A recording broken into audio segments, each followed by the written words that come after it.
America is the genesis of what we call settler colonialism. And the American model was exported all around the world. Abraham Lincoln generalized the solution of reservations. They herded American Indians into separate territories. For the Nazis, this was the inspiration. Hitler realized two things. One, that genocide was doable. It is possible to do genocide. That's what Hitler realized. Second thing Hitler realized is that you don't have to have a common citizenship. You can differentiate between people. The Nuremberg laws were patterned after American laws. Anyway, the U.S. put Indians in reservations. The U.S. invented the model. Ladies and gentlemen, welcome back to the RocaNews Show. That is Mahmood Mamdani, who is not in the studio with us today. He is not, unfortunately. Although, what a discovery! I didn't realize we invented evil, America. Add that to the light bulb and the nuclear bomb. Honestly, that's not helping our case. But wow, Professor Mamdani, Zohran's dad, Mahmood. What a start. Billy, what do you think? Welcome to the RocaNews Show. Thank you. Yeah, it's I don't know. Couldn't have said it better myself. All right, should we get right into it? Frost, you've written about this. So basically, for context, this is Zohran's dad that we started with, and he's under scrutiny because he's clearly an architect of Zohran's worldview, and nobody's responsible for the sins of their dad or the virtues of their dad. But in this case, they seem pretty closely connected, although maybe you'll challenge that after you just did a deep dive onto what Professor Mamdani believes. I think many people have a very vague idea of who he is, and so would love for you to give a rundown on what this man thinks. I would be happy to. And, one thing to establish here, so obviously you just said, Zohran and whatever his dad says doesn't have to inherently mean much. However, if you look at their relationship, right, if you look at who, has kind of informed Zohran has very unique politics, right? He's about to be the most powerful, likely be the most powerful socialist politician in the history of the U.S. And where did he get these views from, right? He's got a very, very unique set of views. And there's no way to disentangle it, as far as I'm concerned, from his dad. And there's quotes and stuff we can get into that kind of back that up. His mom has said quite a bit about how Zohran's worldview is a product of Zohran's parents. And for those of you who don't know, Zohran's father is a professor at Columbia University. Zohran's mother is a distinguished filmmaker. And she's not just, any filmmaker. In terms of like kind of socially conscious films, she's extremely, she's a celebrity. I mean, she's huge in the really left wing of cinema. So we can get into that and anything. No, I was thinking of socially conscious filmmakers, and I was thinking, is Tarantino in that category? Is he social? I mean, she's, what was that? Go ahead, Terry. Go ahead. No, she's a big deal. I think to your point, Frost, he didn't spawn out of. I mean, again, I think people kind of hear professor and filmmaker and go, okay, they're super niche and maybe irrelevant. The more you learn about him, I mean, it's indisputable, and this isn't revisionist history. Reading your piece, and I know you're going to tell everyone about this. I mean, he's an architect of major ideas, or one of the people who's really popularized some of the salient ideas on the left today. Yeah, and I mean the fact that like in 2008, Foreign Policy Magazine, one of the biggest outlets in like DC or like kind of elite academic world or whatever, they named him one of the top 50 global thinkers. And then another magazine, I want to screw it up, Prospect Magazine puts out a list every year. They named him one of their top 50 thinkers. I believe he was actually number 3 on that list. Wow, Billy was 4, I think. Billy was 4. I was 2. We were 49 and 51 respectively. Yeah. So he's not just a nobody, he's not just like some aloof academic off in the middle of nowhere. I mean, he's big time, and we're going to talk about him today. So just to kick it off, so that first quote you heard there, that one of the main things in his worldview is he is anti-nationalist. He believes that nationalism is evil. I mean, some of these terms, I don't want to get into the semantics of it, so don't parse too much in the exact things. I don't know exactly what you would say. But essentially, what he believes is this. The modern nation state is illegitimate. And that is to say, an exclusive idea of a country is wrong. He said that there are two kinds of people in the world, oppressor and the oppressed. And now this is the kind of language that forms, critical theory, critical race theory being part of that. But more than that, I mean, this is the language that is used to justify, honestly, what Hamas does against Israel, right? It's like the oppressed versus the oppressor. You have a right. And what he was saying there in that first quote, he's talking about settler colonialism. This is another topic that he has really advanced. And settler colonialism, this is the idea, of a group of people, one nation or one type of people moving to another and then kicking them off their land, taking their land, and creating it. It says the U.S., is the genesis of this idea, which was then kind of packaged up and replicated around the world by other European countries, other countries, and most controversially, Israel. Well, I just, to get back to that idea, it's funny, like you think about founding dates are important in terms of understanding someone's idea of a concept. So Nicole Hannah-Jones picking 1619 as the founding date of America because that's when slaves arrived is relevant to her worldview. Now, when does Professor Mamdani believe the nation state emerged? Because I did not know this, and it's an interesting idea. Well, 1492 is what he says, which challenges kind of like the typical, his history is Peace of Westphalia and this kind of European division. 1618, or 1648, I believe. Yes. I believe 1648, but we got to fact check that. We may have to fact check. But Mamdani throws it out. He says that's wrong. It's 1492. 1492 for two reasons. Columbus sails the ocean blue. He comes over to the Americas and begins the colonization of the Americas. And secondly, that was the year that the Spanish kicked out the Muslims and the Jews from Spain, solidifying the Spanish identity. Now, what Mahmood Mamdani believes essentially is that everything you see after this, look at all the atrocities that have happened in the modern era, be it the Holocaust, be it apartheid, be it whatever. That this is all an outgrowth, this is all essentially the logical outgrowth of nationalism. Because if you have nationalism, if you have a nation state that is rooted in your identity, therefore you have a majority and a minority. You are of the privileged, I'm doing air quotes here, of the privileged group in the society, say German, or you are not, you are a minority. And this is kind of his worldview. So everything that you look at. So when he talks about Abe Lincoln paving the way for the Holocaust, what he's talking about, is reservations, and that this was not only did the U.S. develop this majority-minority idea, right, but they took it and they forced all the natives into land. They killed them. They essentially paved the way for what other people would do in the future to their minorities. Now, I'm not saying this to endorse it, but this is what he believes.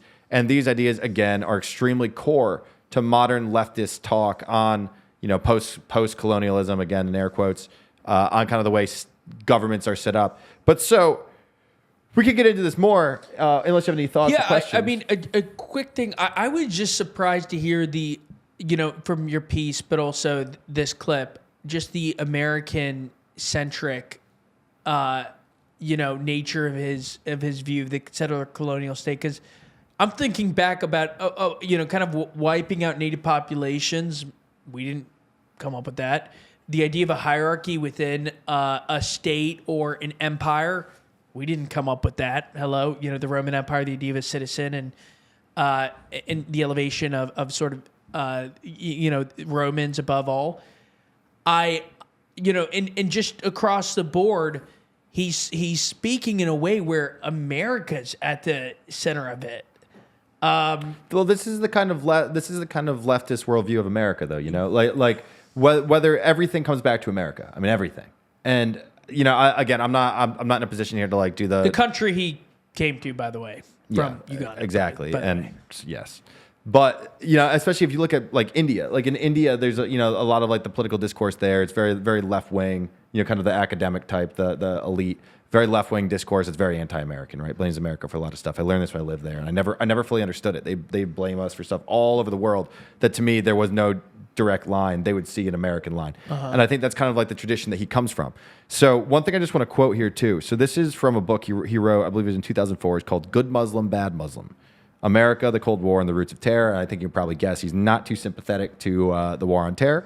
But one thing he writes in that book is, quote, "We need to recognize the suicide bomber first and foremost as a category of soldier. ... Suicide bombing needs to be understood as a feature of modern political violence rather than stigmatized as a mark of barbarism. Now, this is a line that's gotten picked up a lot, especially on conservative Twitter. On the one hand, I guess if you want to rationalize it, what he's saying is that Islam is not the thing here. That people in the West, they like to say, oh, they're blowing themselves up. They're suicide bombers because they're fanatics. And he throws this out. He says the idea of this kind of extreme religious fanatic was created by America. And what he means by that is when America did the stuff it did in the Middle East and so on, suicide bombers emerged as a political tool against the U.S., against oppression, against so on. Therefore, essentially, it's an equality between the suicide bomber and the soldier who's in Iraq. And that's how he sees the world. And his son's going to be the mayor of New York. So one thing I just want to lean on real quick here.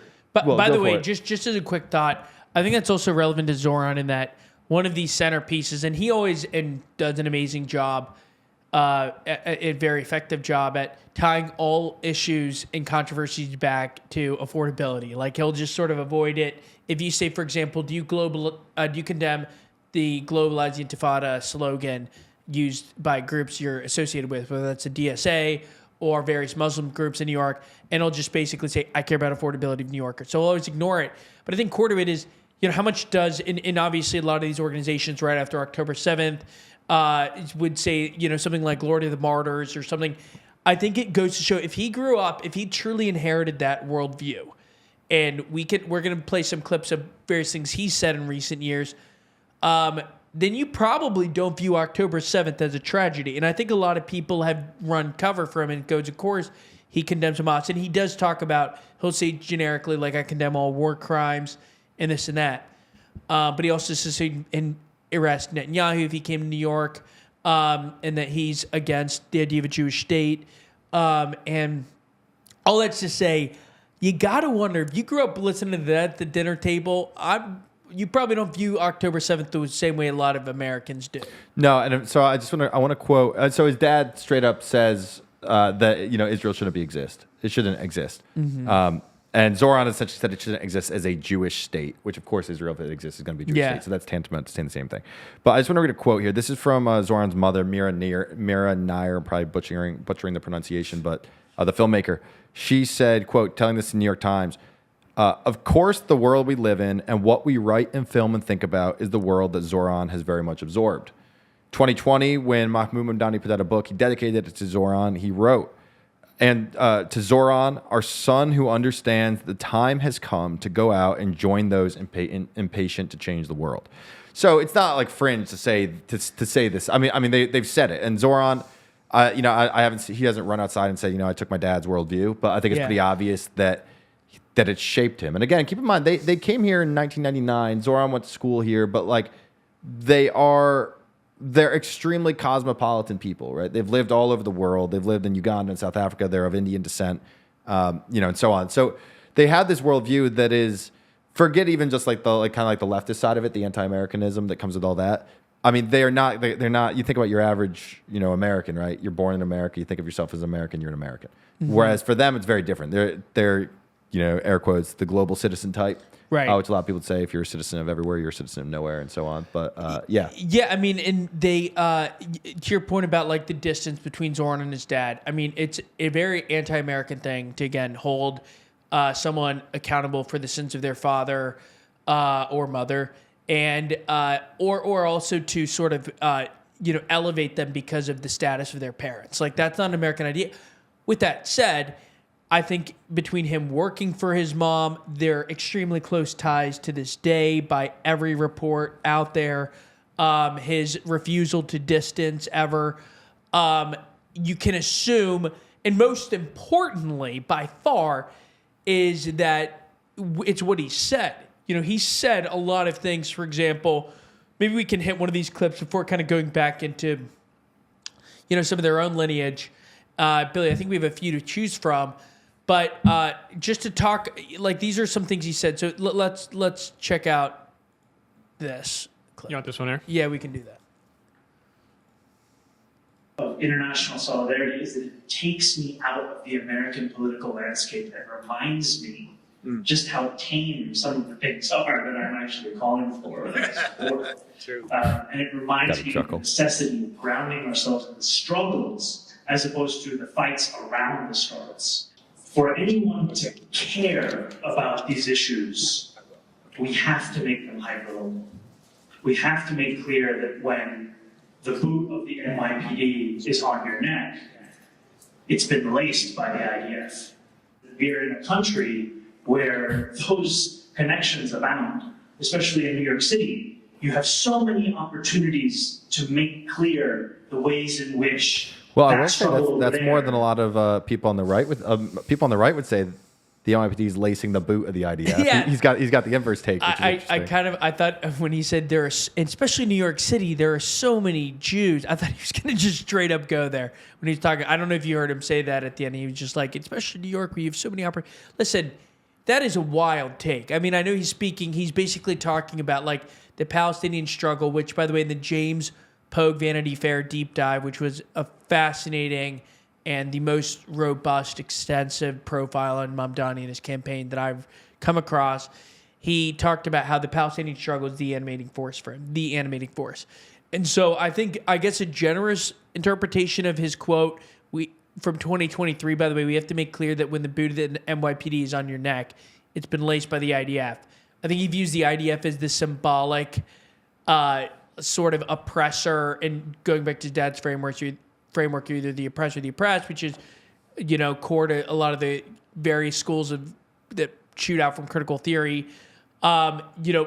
He's basically saying like the IDF is the symbolic oppressor, and so when the NYPD is oppressing, it's basically the IDF metaphorically at work. I think that's the most.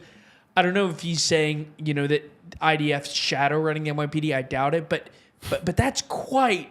Well, it gets quote. back. He had the viral quote of "defund the police means queer liberation." Yeah. Right. And like, why? And the reason is because there are systems that prop up an oppressive ruling class, and then there are systems against them. Right. This is the critical theory worldview. This is the academic leftism. So, essentially, if you have police, therefore they are part of the oppressive structure, and in that oppressive hierarchy of whatever you call it, the critical theory hierarchy, you've got at the bottom, queer people, trans people, whatever it is. So by having police propping up a structure that's oppressive to trans people or queer people, you are complicit. This is what the defund the police movement comes from.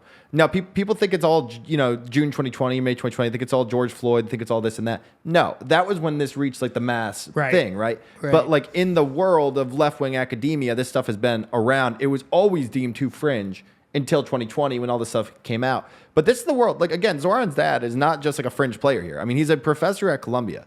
Not just a professor. I mean, he has a named professorship. He's a prominent figure there.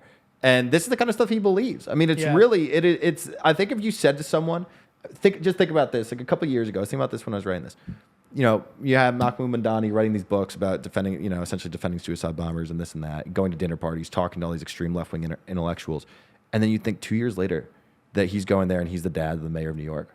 Like, I think no one could have saw this coming. And to be clear, you can hear this and go, okay, I'm fine with it. Yeah. We're not saying this is disqualifying, but I think it's important to trace the intellectual roots of a deeply ideological guy, and which Zohran is by every account. I mean, he studied Africana studies in college. That also goes to show, I guess one thing that I at least would call out is anyone who might hear this or see the clip or watch the full episode and go, wow, they're really linking Mamdani to his dad. To me, that's just obvious based on an abundance of his quotes, his worldview, his DSA affiliation, his view of the Palestinian struggle, his decision to study Africana studies at Bowdoin as an undergraduate, his decision to go into politics, that commemoration, the fact that he worked for his mom, and go on and on and on and all his associations.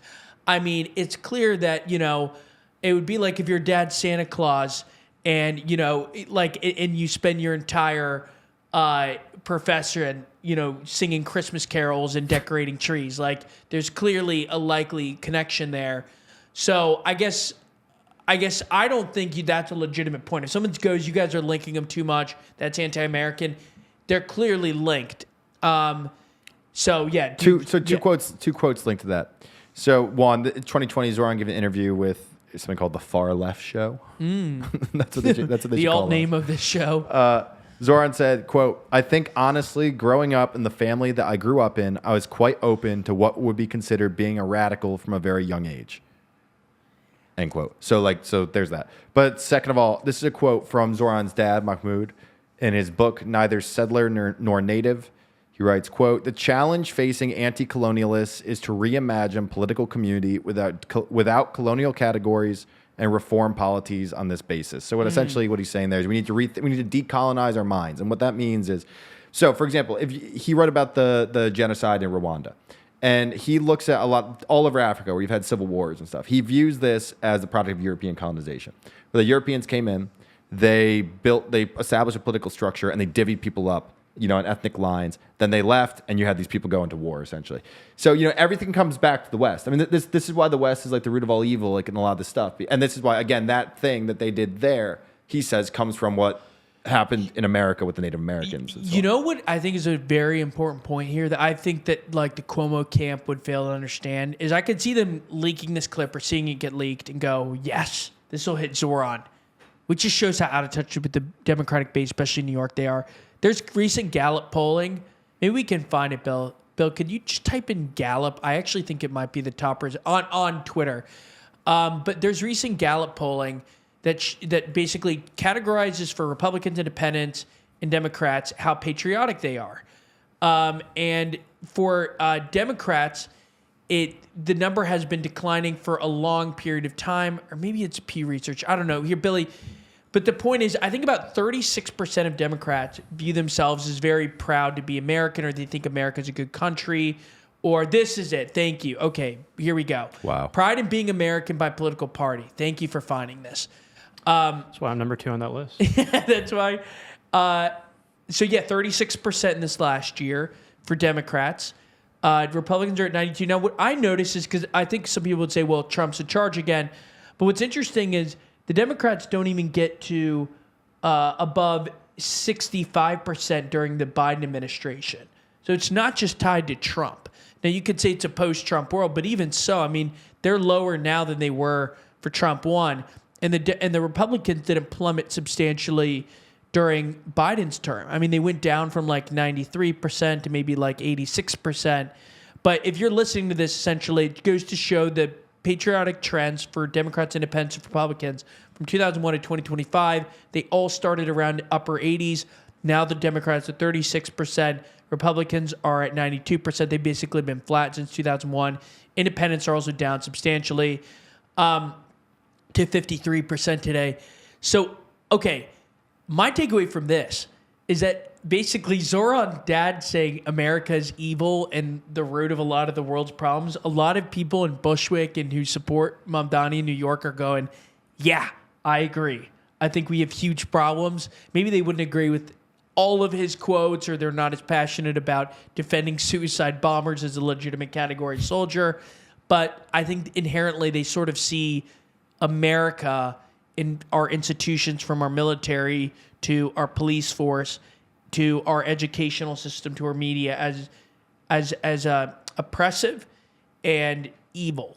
The thing I don't understand about this is, look, honestly, it's kind of an interesting intellectual debate, though, right? Like some of this stuff, it's an intellectual debate.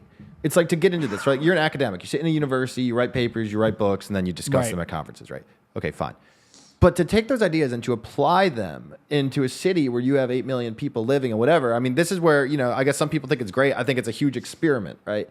And like, who knows? There's a lot of stuff living here that obviously could get better. New York's unaffordable. New York has a lot of issues.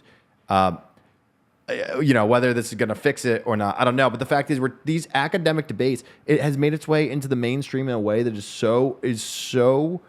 Again, this was unpredictable. Like to see, I just think to see like 5 years ago that the person who is writing the book about why suicide bombers are a legitimate thing, that person's son would be running New York City. We're not talking Portland, Oregon. We're talking the financial center of the world. We're talking essentially the capital of the whole world. Capital of capitalism, as you said in your capital piece. Capitalism. But okay, I have a point maybe more on Zohran's side that I think is worth adding here, which is We saw that a lot of people regretted their rhetoric from 2020 after the George Floyd killing, and people just went crazy. And the craziest people got a platform, and they weren't getting denounced. Even though a lot of people disagree with Ibram Kendi and Robin DiAngelo and Nicole Hannah-Jones and other people, Ta-Nehisi Coates, all those. Even though they were saying wild shit. They were saying stuff like America's not better since slavery, hasn't improved. They were saying things like America's always been evil. Whatever it was, all the craziest quotes, that everyone's born with racism like a virus.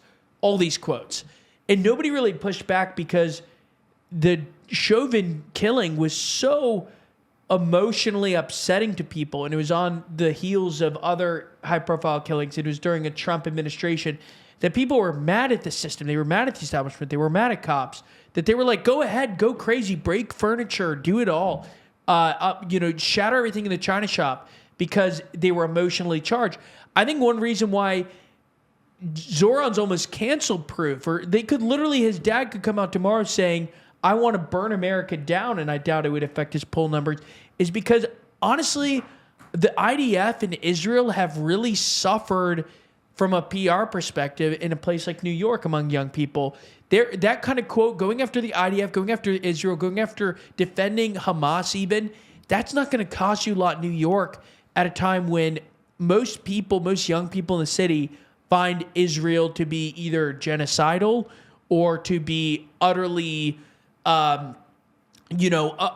oppressive, or at least dismissive of Gaza's suffering. So I guess my point I'm making here is I think this is not having political blowback because the IDF's approval ratings in the tubes, and same with Israel's in general. So I think he's a little cancel-proof right now. Well, to add on to that real quick here, and I also have a question for you guys, and you can choose Favorite to answer color? or not.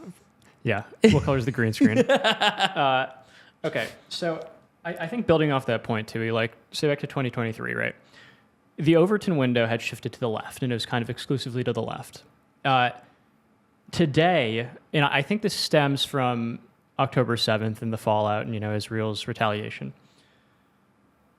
It feels like today, the Overton, I can't imagine the Overton window ever being wider than it is today, right?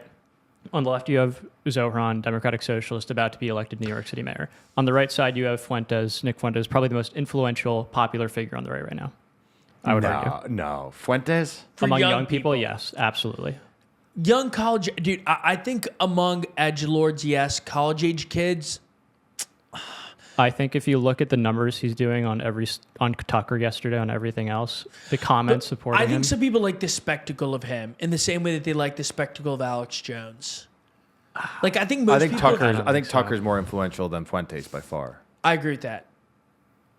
But the point is, they're disagree. both... I think the fact that Nick Fuentes, Sure. a guy who says he respects Stalin, he effing loves Hitler, a guy who said all this stuff, the fact that he was on the second biggest podcast in the world is insane. Also, Well, how about the fact that when he launches, it became the biggest in the world, and they kicked him off on Spotify? Well, Wait, that wasn't... So someone uploaded his podcast to Spotify. It became the biggest, and then they took it off. Also, he's the number one person on Rumble right now. He's not allowed to be on the homepage. Wow. He's the number one show on Rumble. He isn't allowed on the homepage. Just for perspective, that's like on YouTube. Obviously you get what I mean. Okay, anyways, that aside. The point I was going to make is, personally, I think this isn't totally developed, that this wide of an Overton window is a good thing. I don't think the things leading up to it that caused it to be this wide is a good thing. But as it stands right now, you can say almost anything in American politics, and you're not canceled. I think it's good in this. I think it's good in the sense that the pendulum has swung from peak cancel culture, which I know a lot of left-leaning viewers will roll their eyes at and they'll think it's overblown. It was not. I mean, if you look at the campus culture, COVID, widespread polling, certainly the discourse around COVID. My thing is, I think I guess it's good that we have a wide range of acceptable ideas and views. But the fact that it's Zohran and Fuentes are as popular as they are, to me, is a little frightening. Certainly with Fuentes' popularity. I mean, as entertaining and as talented as many might find him, I mean, his views are deranged. You even see the Charlie Kirk stuff. It's funny, they were both praising Charlie Kirk on the show. A few weeks before, he was like, F Turning Point USA, burn it to the ground. Charlie Kirk's, he called them every name in the book. I guess it's concerning. It's good to have a wide range of views that are acceptable to discuss, but when they're popular, that's a little more concerning. So I guess acceptable, good, popular, bad. I don't know what your take is on all that. I mean, at one point you get to a point though where the voices want to. I mean, just take Steve Bannon. Steve Bannon said this weekend in his interview with The Economist, he said, "No more debate. We're done with debate. We're not doing this anymore. No more discussion." I mean, if these people get their way, that's what they would have. And it's the same in the left. I mean, this is what the left, people on the left try to put in practice cancel culture, and some people are doing it right now. Mehdi Hassan Zateo just published an article on Sunday making the same exact argument from the left. No more debate. We can't debate with these people. You can't have a conversation with fascists. It legitimizes them. Dude, you have to write something. I did for tomorrow. Oh wow, there you go. It's ready. You have it on both. Both sides, they want to shut you up if you do not agree with them. And that's the way you get to dictatorship. I mean, to me, this is when you look at the stuff in 1939, this is what happened around the world. You had extreme right, extreme left. It is history repeating itself. And it's like Fuentes, the shit he says should just not be. Look, if you want to say it behind closed doors and you want to say it behind whatever, we all know people say stuff that's totally politically incorrect behind closed doors. Fine. To go out there and to become even to the point where you could debate, is he the most influential conservative figure among young men? There's a rot there. So I guess I agree with the idea that, you shouldn't. I mean, first of all, I would say what is called cancel culture when it comes to a political commentator? What does that mean? Like I would say, and at what point, should you be able to literally say whatever you want?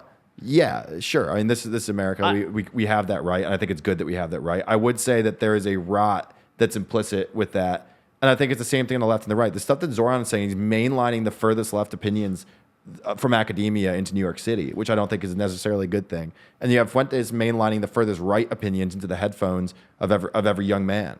And both those things are very concerning. And interestingly, both agree on Israel. I mean, that's the one thing they agree on. Is like America's a puppet state of Israel and basically Israel's genocidal and evil.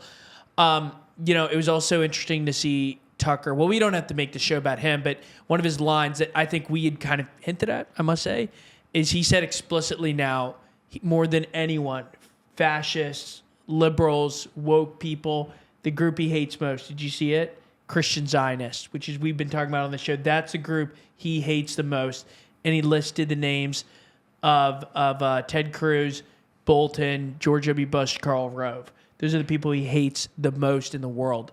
So it goes to show that idea, that split on the right is as real as ever. What happened with Fuentes? How did Fuentes all of a sudden, I know it was Charlie Kirk's killing in the aftermath, but how did within the span of a month, he was everywhere. Every single person had him on.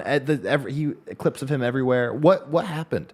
I can give. Yeah. I'll give my take on it too. You may disagree. Yeah. I think so.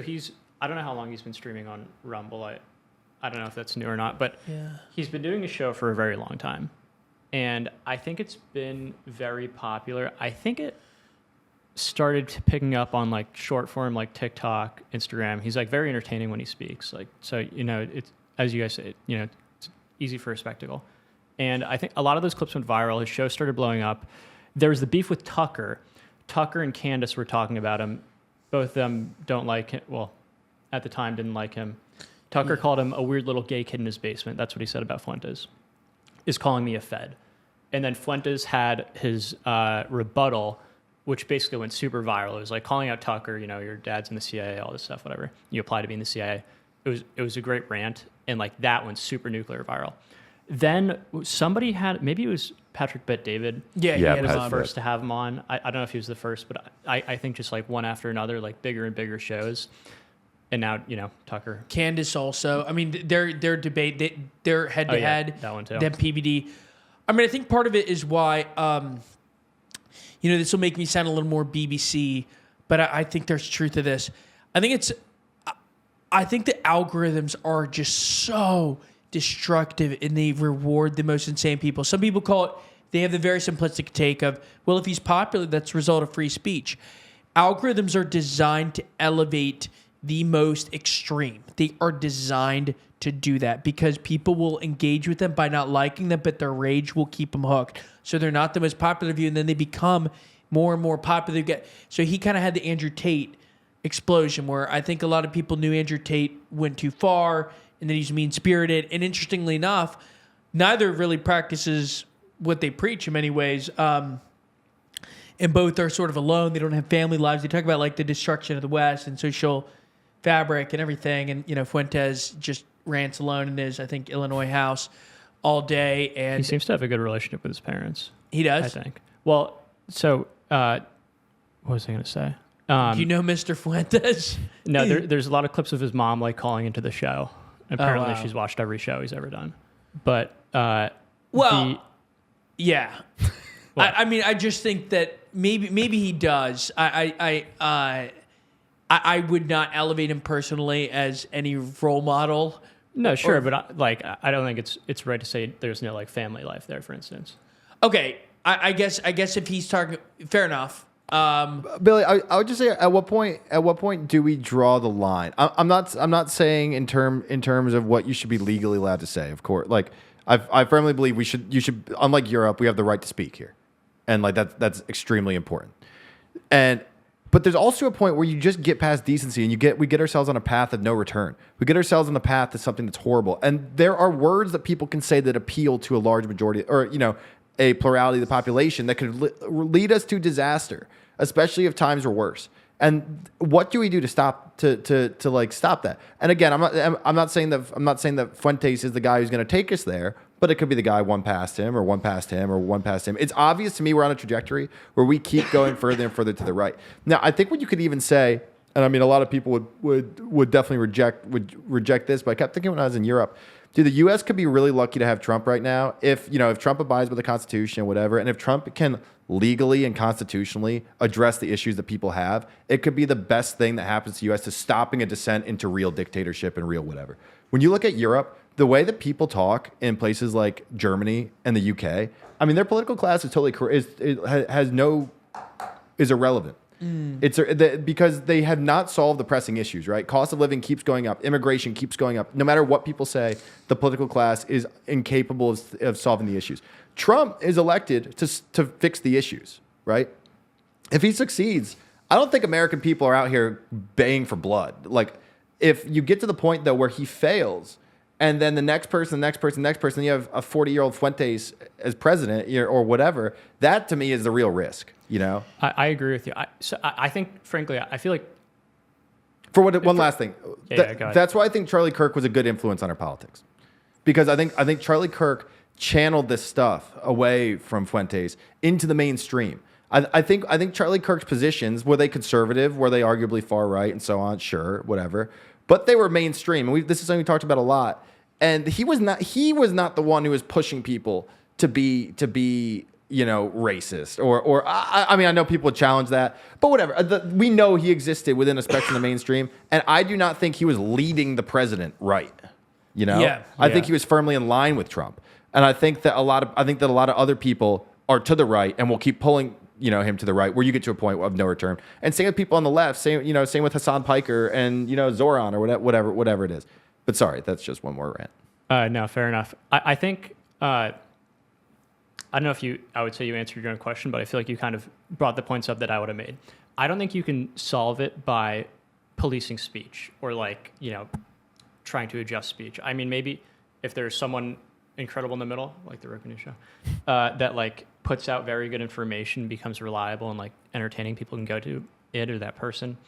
But I feel like it has to be resolving the core issues that people face. People are so upset right now. I mean, AI, housing, it feels like we're heading towards economic disaster.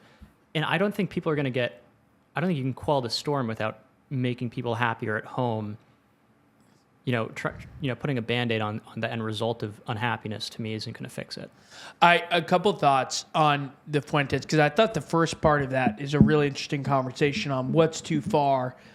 And the more, we've obviously thought in almost in a cyclical pattern about, platforming versus banning, when basically you say who's worthy of a platform, and then in all these free speech debates, like with Alex Jones, for example, there are a couple of people. Some people, in an extreme anti-free speech move, you'd lock him up for what he says, which is kind of in line with maybe how England's handling it. and an extreme pro-free speech, according to some, or like the most extreme Wild West version, you could have him on any show, or people would be encouraged to have him on any show because you'd want the craziest ideas. And that kind of the most Wild West. I think, though, that everyone does have a line. Like when we think about who we would have on this show, especially if it blew up, I think we all have a line. And I think the problem with like the 2015 to 2020 era, 21 era, is that people's line was way too, or their window was way too narrow. And where they would call some people violent that weren't, and they engaged in purity tests, and there was just no intellectual curiosity on key issues, and good faith portions of the population were represented. And because of how tyrannical I think they were, the media, colleges, institutions all over, I think that people went to the shadows. They went to Fuentes. And now we're at the point where Elon Musk owns X, and Larry Ellison's about to own TikTok. And there's been a change in the media, and podcasters have more influence, and they have huge audience, or maybe they're not creating news, but they have massive platforms. And so people like Fuentes and Candace are elevated. But I think of like who is worth having on. To me, I would not. I think you do have to have some ethic of, are they approaching it in good faith, or are they just a total shock jock here for the spectacle? And to me, call me old-fashioned, I think I like Hitler and I respect Stalin. For someone who's been in the game for 8 years since Unite the Right in Charlottesville, that's when Fuentes became a name. He was at BU, went down to that, then blew up, and then he became friends with Con. I don't find him worth elevating, like platforming. And I know that sounds very like legacy media. I don't think he's worth platforming. It's like, I actually think him being on Tucker is going to defang him a little bit, because I think it makes him almost seem less anti-establishment. I think Tucker won that exchange. I think he was hurting Tucker. He made him look like a Fed. The shadows on X were pro Fuentes throughout that feud. And now I think by Tucker having him on, he shows he's not like soft and establishment, afraid to confront him face to face. And Fuentes did look like a kid. That was my takeaway watching them, was he looked like a kid. He looked less bold in the clips I saw.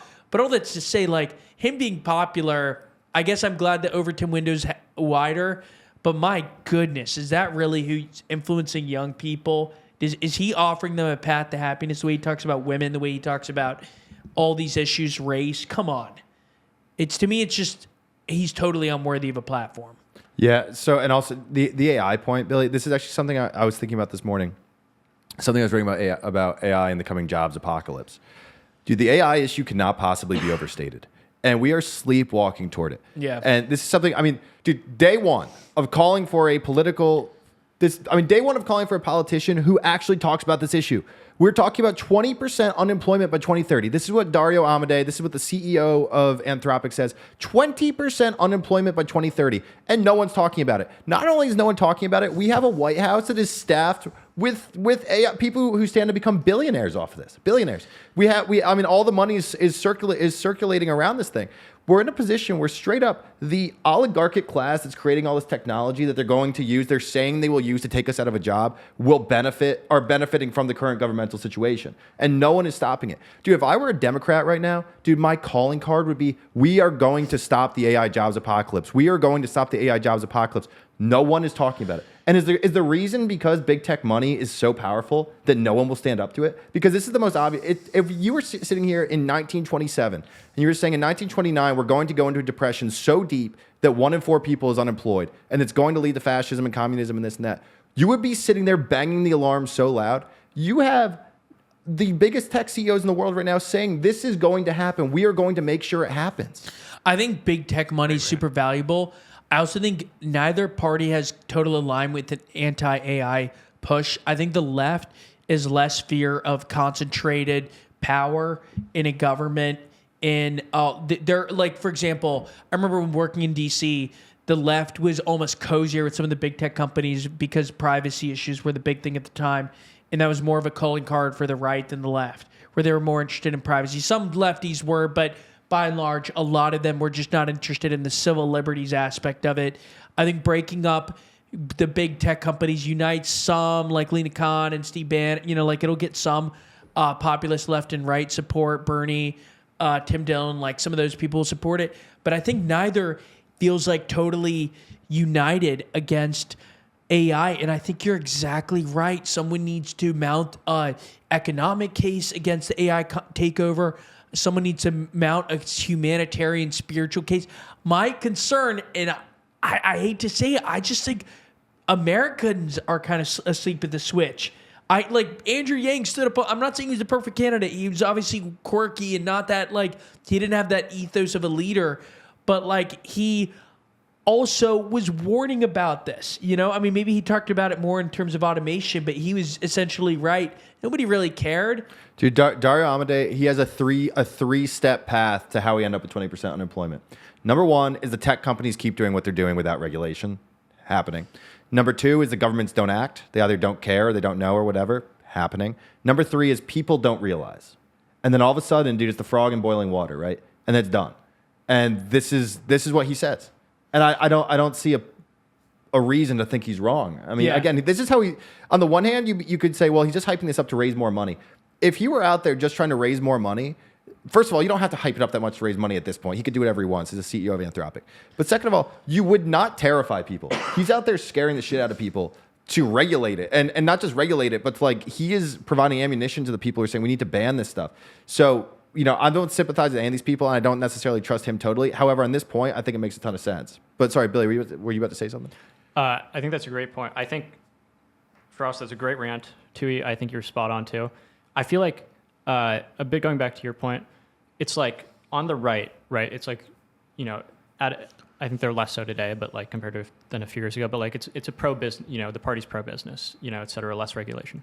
On the left, traditionally, I think they would have been the ones against AI. However, after COVID, they've kind of been backed into like the pro-science camp, right? Like, you know, trusting of establishment, et cetera. So now they're in a position to me where it's like they feel less, you know, thwarted by the forces at play.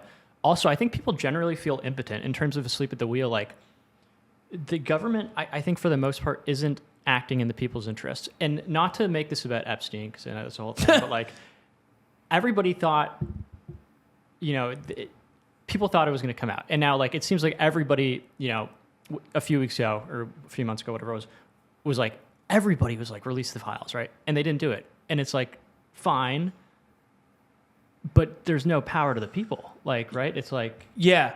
Well, I think that, yes, I do feel like generally there's a disconnect between what the people want and what politicians are doing. Like the public polling, I was curious, and I know we got to wrap up in a sec, but like the public polling on AI is anti-AI overwhelmingly. And our politicians don't really speak in those terms. Maybe some will speak that way on stump speeches, but they're certainly not treating it, to your point, like 2 years from now, maybe even in less time, we may have the most severe economic wipeout since the 1920s. And the vibe is certainly not that in DC at all. And I also, you know, I mean, my biggest concern, I feel, that's why that letter against AI was against artificial superintelligence that Steve Bannon and Meghan Markle and, you know, will.i.am signed was so gave me hope is that, you know, a lot of people feel also the dehumanizing effects of AI. That's what terrifies me personally. I think the strongest counter argument to that is it's inevitable. Let's just focus on keeping it on the tracks. And you're going to sound like the people who wanted to stop the industrial, you know, revolution. And it's just like, dude, too late. It's happening. And the China argument, all that. I get that a little bit, but to me, it's okay. Develop it in labs, keep up with the science, you know. But like we are on the precipice of this, and I don't even know if there's like an infrastructure where the people will get heard. And I worry about like the more wealth getting created in that Magnificent Seven. I mean, like they now own so much of the country's wealth and influence that like how could a successful anti-AI campaign take place? Like it would literally have to be old-fashioned. Well, I think the difference from 1929, I mean, among many, but theoretically, if we do have this jobs wipeout, that's all it would be, a jobs wipeout. You wouldn't necessarily have an economic collapse, right? You'd have an economic boom. So you're going to, in 1929, everyone's boat sank, right? It didn't matter if you were rich or you were poor. Everyone got screwed when the Depression happened. What's going to happen now is you're going to have the people at the top are going to see their wealth go astronomically higher. And this is why. So you think about. Let's go back to the Fuentes point, just in this context before we wrap it up. You know, if you think about that, my concern again, it's not so much Fuentes, it's what he presages. It's what's going to come after that. It's the guy to the right of him, the right of him, and the right of him. So you take that, you take a vacuum where you have mass unemployment, where you have soaring inequality. That's like a revolutionary condition. And now some people would say, well, you got to have a revolution, whatever. Look, when's the last time a revolution turned out well? Yeah. And, ours did 250 years ago. But, we just don't know what we're playing with. I mean, it's absolutely frightening. I mean, if you look at the stuff right now, if you read about what was happening in the 1920s and 1930s and listen to the tech. And the thing on AI, dude, people aren't even saying just, stop it. Steve Bannon wants to essentially stop it. But others, what they're saying is let's just, like you said, let's keep it in a lab and let's figure out how to align its interests with ours. But the money going into accelerating it is so much more aggressive. And keep in mind, our vice president is there because of Peter Thiel. I mean, all this stuff is totally wrapped up in it. I mean, there's no one there advocating for us. This is another thing about the Epstein thing. The Epstein thing is concerning to me because it further erodes trust in the institutions more so than the actual meat of it. I don't think we'd actually ever learn anything, but I think that our trust is going down further the way they set it up. It's being exploited by influencers and all this kind of stuff to drill it up, whatever. But the fact is, dude, the institutional trust that is not there as this stuff goes on. The sense that no one there cares about us, and this is just taking form in everything. It started with, it was COVID, right? Now it's Israel, now it's Epstein, now it's AI. It's all this stuff. But I view a lot of it honestly as a distraction. To me, everyone, dude, if these people spent 1/10 the amount of time they spent talking about Israel and Epstein and talking about AI. Oh, yeah. The pressure on politicians to do something would be enormous. Can you think about a better way to deflect than to be like, oh, Epstein. Meanwhile, Sora comes out. Meanwhile, all these people are losing their jobs. Meanwhile, dude, yesterday, Amazon, they announced, 30,000 layoffs? 10%? I was thinking, too, who, the most vocal guy on the left about Epstein now, RocaNews, his Big tech. district is big tech. I was thinking, I think we could look back at Epstein. I'm telling you, I just felt this dynamic where the left was just like, wait, we don't care.